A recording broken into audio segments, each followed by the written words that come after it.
So first, I want to thank the committee for the technical amendments, and I will be accepting them. 2853 is designed to update the California Public Records Act to ensure that it is used as intended, which is to protect transparency and give the public access to these key records, but not to be used as a data mining tool for for-profit companies. The reality in the world is that school districts are being bombarded with these requests on a daily basis for everything from the most intimate details of student lives, their grades, college preparation and placement numbers, extracurricular activities, and then that data is being used to create a big data profile of these kids, which in many cases is offered to be sold back to the school districts for marketing purposes and is surely used for marketing purposes. 2853 will curb these abuses of the PRA by allowing a public agency to direct someone requesting public records to an internet website if those records are available online. This will ensure that staff time and taxpayer dollars are spent on education, which is what they're intended, not on fulfilling abusive PRA requests, and I respectfully ask for your aye vote. Thank you very much. Witnesses in support. Laura Preston, Association of California School Administrators. We're one of the sponsors of the bill. This bill came to us from superintendents up and down the state who are getting really harassed by some of these companies demanding that the districts turn over a lot of information, not only on our employees, but various testing of our students and really, really detailed. This is a lot of the things that, unfortunately, I think in the world of education, while educators are public employees, I don't think they always think that they are. So when we have to comply with Public Records Act, we do have some work cut out for us in just educating our members on why we do this. But one of the things that we have really been trying to do is find a way to address this very narrow problem where you've got these companies, some of them are from out of the state, who are directly coming to our school districts to ask for incredible amounts of information that is, we know for certain, is data mining for profit purposes. The problem is we don't want any unintended consequences, so that when we're drafting this, that we aren't providing information that is really valuable and responsible. So we think that this very narrow exception that we provided is a first step. I'm pleased that the fact that we've had this bill in the Assembly and now in the Senate is giving us an opportunity to have a discussion about some changes that really do need to be made in the PRA in the future. I don't think anybody would believe that the PRA was established for this purpose, and we do, at least for AXA, think this is a gross misuse of public resources of taxpayer money to be used for people to be making a profit off of our employees and our students. Thank you. Thank you very much. Next witness. Representing the Orange County Department of Ed and the Glendale Unified School District. The Orange County Department is also one of the co-sponsors of the measure. I would agree with Ms. Preston's comments about the frustration of school districts regarding the data mining. It takes sometimes up to a week to compile this information, and the requests are voluminous. But I really wanted to focus on the language of the bill, which, with the assistance of your staff, and the Assembly Judiciary Committee staff, we think we have crafted a bill with the amendments that are proposed that is very narrow and does protect the individual who is interested in getting a public record or a document that does not have access to the district website. We think it's a reasonable compromise, and we ask for your support. Thank you. Thank you very much. Other witnesses in support, please. Madam Chair, members, Jeff Vaca, representing the Riverside County Superintendent of Schools and the 23 school districts in Riverside County, in support. Good afternoon. Derek Lennox on behalf of the School Employers Association of California, in support. Thank you. Thank you. Dylan Gibbons with the California Special Districts Association, also in support. Very good. Thank you. Opposition? All right, as you step forward, and I understand this is you are presenting the bill and accepting the amendments that have been offered. Very good. Okay, thank you. Opposition? Good afternoon. Members, Kevin Baker for the American Civil Liberties Union. I think we are very close, and I want to thank the author for the work that he has done. We are very supportive and appreciative of the author's goal of trying to facilitate easier access to public records. We simply want to address a couple minor issues having to clarify the format so that the information that's obtained online is really in the same format as the information that could be available through a visit to the office or having to be produced. So with a minor technical clarification, I think we're going to be fine. Great. Thank you very much. Any other witnesses in opposition?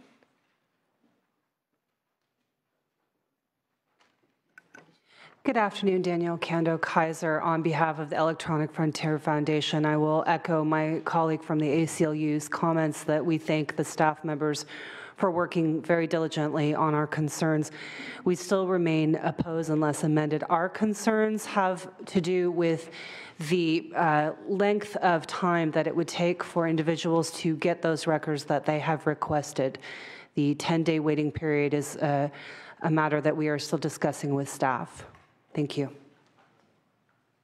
Any other witnesses in opposition? All right, let's bring it back to the committee. Any questions?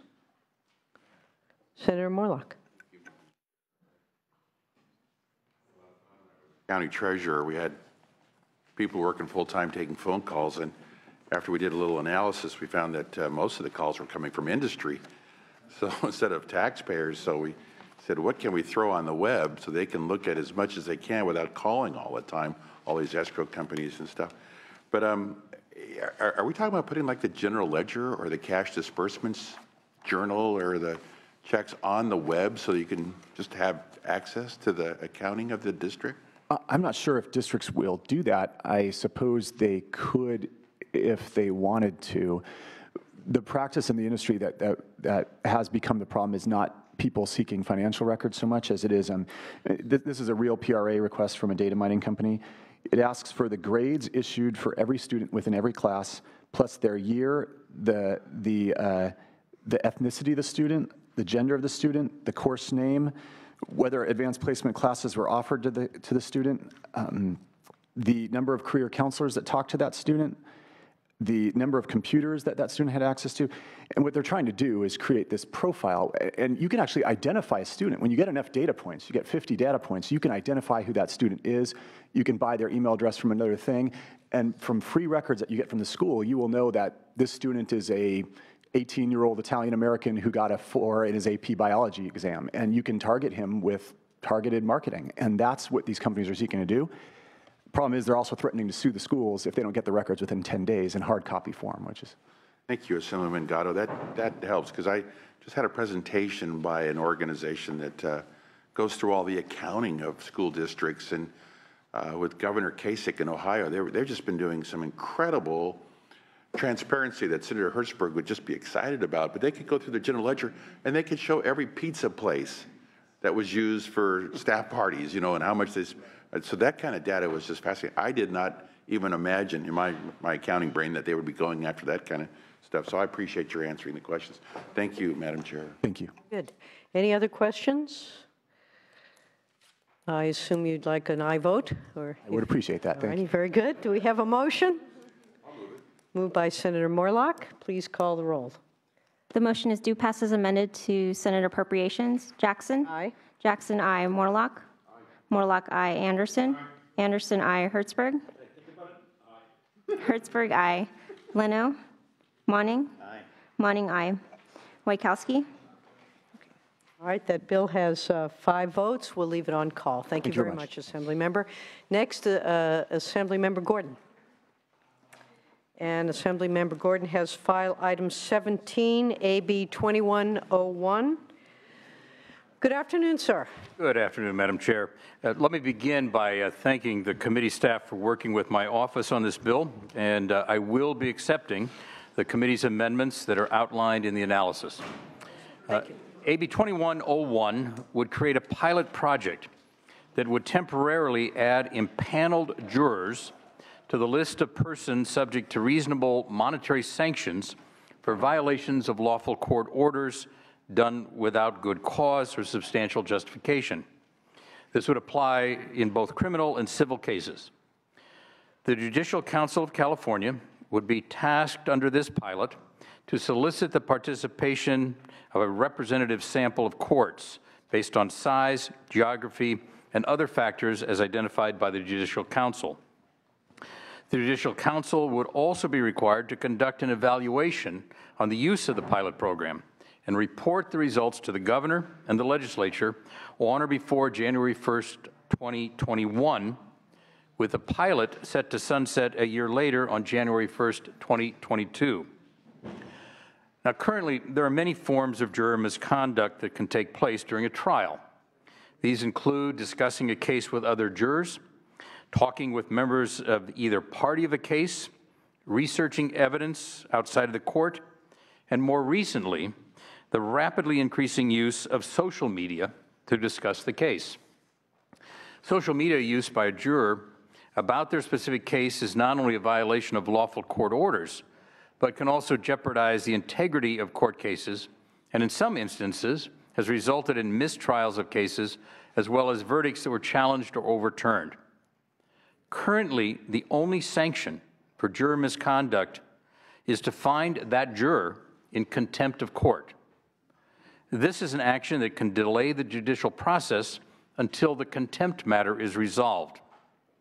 Adding jurors to a list of persons subject to reasonable fines will prevent delays in cases over minor juror misconduct, while also allowing a judicial officer an additional tool to protect the integrity of the case at hand. This bill is needed to test the efficiency and efficacy of reasonable monetary sanctions as a way to hold jurors accountable and deter them from violating lawful court orders. I would respectfully request an aye vote. Thank you. Witnesses in support. Sharon Riley, on behalf of the Judicial Council. The Judicial Council is the sponsor of this bill, and we'd like to thank Assemblymember Gordon for carrying it for us. We believe that approaching this through the pilot project process is an appropriate vehicle for understanding what the impact of the authority for courts to impose the reasonable monetary sanctions not to exceed $1,500 for juror misconduct. As the Assembly member indicated, under current law, it's very clear that courts can impose contempt orders on jurors for misconduct, which is a much more time-consuming process. We believe that this bill will provide courts with a less burdensome alternative to formal contempt proceedings, and will also give courts another tool in the toolkit to manage the courtroom process. We believe it will facilitate the orderly and efficient administration of justice by empowering courts with a less disruptive and time-consuming alternative.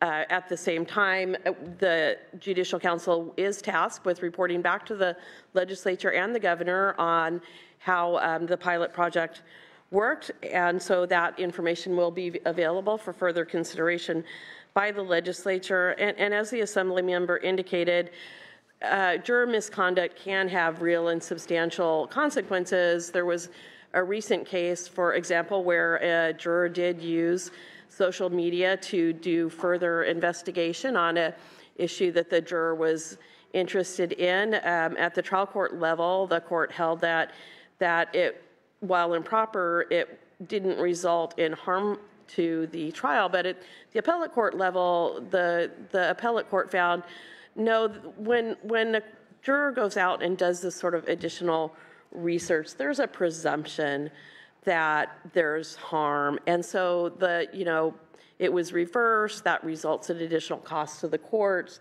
So we really think that this is a good measure worthy of support by the committee. Thank you. Thank you very much. Other witnesses in support? Any witnesses in opposition? Questions from the legislative experts here? Senator Morlock. I'm just curious, why aren't they shown as supporting this bill? It is. The same thing then, or? Yes. This is supported by the Judicial Council, sponsored by the Judicial Council. It was developed by various advisory committees to the council, so it does have a strong support from the judicial branch. Okay. It's the big kahuna of the judicial branch. Short of the Supreme Court. I always think like the Association of... No. This is the Judicial Council, comprised primarily of judges. And I'm just looking for a reason to vote no. Forgive me. Thank you. Appreciate your candor there, Senator. Okay, do we have a motion? I just want to say I really love Assemblyman Gordon. We go far back, and I'm just teasing him as a friend, so I put that on the record. Thank you. Thank you for correcting the record. So moved, actually. Senator Monning beat you to it. If you'd like to close, Assemblymember. I just respectfully ask for an aye vote, even from Senator Morlock. A courageous request. Here we go. Let's. We have a motion. Please call the members. The motion is due pass as amended to Senate Appropriations. Jackson? Aye. Jackson, aye. Morlock? Aye. Morlock, aye. Anderson? Aye. Anderson, aye. Hertzberg? Aye. Hertzberg, aye. Leno? Monning? Aye. Monning, aye. Wachowski? Aye. Wachowski, aye. All right, that bill has 6 votes. We will hold it for the absent members. Thank you, very much. Assemblymember. Thank you. Thank you very much. Assemblymember Nazarian. File item 26, which is AB 2566. Good afternoon, sir. Good afternoon, Madam Chair and Senators. Under existing law, various documents are required to be validated by public notaries. Common types of notarized documents include wills, deeds, trusts, medical documents, and guardianship letters. Existing law mandates individuals to have a valid form of identification in order to have a document notarized. The lack of acceptable identification serves as a major obstacle for the 2 million undocumented immigrants living in California. Individuals are denied access to essential services, as current law prevents notaries from relying on valid foreign consular identifications and passports. AB 2566 adds valid consular identification cards and a foreign passport to the list of acceptable documents to provide identity. Consular ID cards are now being accepted as a valid form of identification by many U.S. cities, counties, and financial institutions such as Bank of America, Wells Fargo, and Chase. This bill increases accessibility for undocumented immigrants in identifying themselves for purposes of obtaining notarized documents. Notarized documents protect families from litigation and fraud and help families preserve what is lawfully theirs. I'm joined by Joseph Viela from Chirla, and I respectfully ask for aye vote. Thank you very much. Witnesses? Well, let's, you go ahead and move it. Thank you. It's moved by Senator Hertzberg. Witnesses, please. Thank you. My name is Joseph Vigela on behalf of Chirla. We thank the committee staff for working on this bill, as well as Assemblymember Nazarian for authoring. The purpose of this bill is very simple, and that is to provide simple access to services that are critical to the immigrant community. Currently, immigrants lack access to public notarized services, such as having access to legal guardianship letters, as well as power to attorney. In this current climate in which individuals can be deported at any time, it is critical for immigrant communities to have access to this document.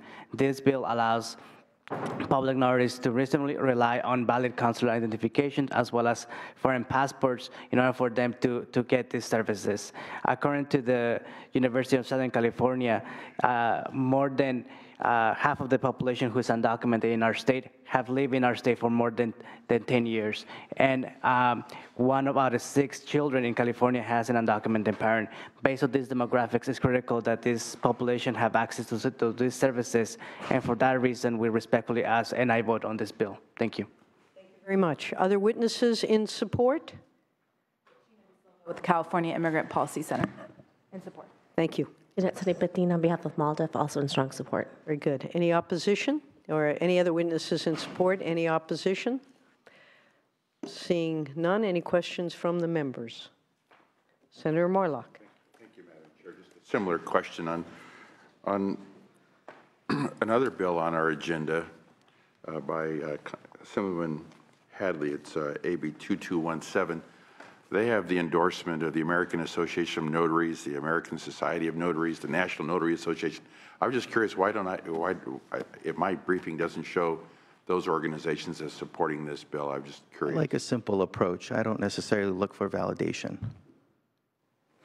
That was supposed to be a joke. No, you know, you're a man with a beard. You've got strong self-esteem, and you know.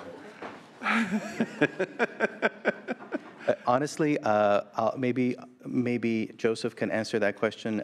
I don't know if we necessarily approached them for support, and maybe that would have been the only reason why we didn't get it. Well, it just seems that's the group we're dealing with, and you would have included them. I don't see them opposing either, so I think there's no money involved in this bill, or at least. There you go. Not that I'm being at all cynical, but this isn't about raising anybody's fees. Okay. Yeah. All right. All right. I didn't mean to step on your lines, but you're being a total gentleman, and it's getting a little late, and we're getting a little goofy, but I do think that might have a little something to do with it. Are there any other questions or comments? Motion, please. Is there a motion? Oh, that's right. That's right. Hertzberg did it right at the beginning. We have a motion, Madam. I assume you're asking for an aye vote. Madam Secretary, please call the roll. But by the way, I'm sorry.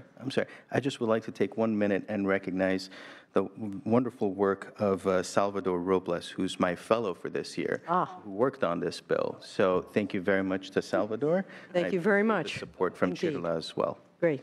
All right. We'll tell you if it's a good job once the vote count happens. All righty. Please call the roll. The motion is due pass to the Senate floor. Jackson? Aye. Jackson, aye. Morlock? Aye.